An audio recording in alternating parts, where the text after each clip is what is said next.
Hello guys, good morning সবাইকে।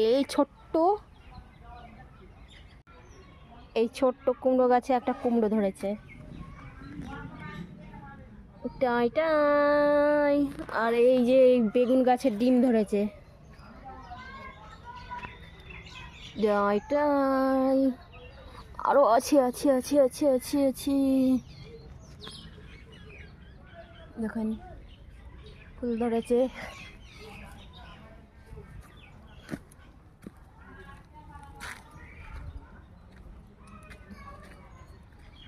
কই আরেকটা, কই রে? চিলি লঙ্কার গাছ,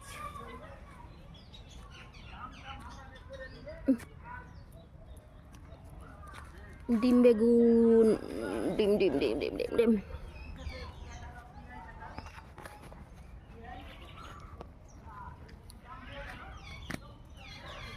বেগুন গাছে ডিম ধরেছে। হ্যালো গাইস, দেখেন সবাই, গ্রামের তাজা তাজা সকল জিনিস, সব জিনিস পাওয়া যায় অ্যাভেলেবেল। লঙ্কা থেকে শুরু করে, বেগুন থেকে শুরু করে, পুঁই থেকে শুরু করে সব সব সব সব A to Z। টাটা।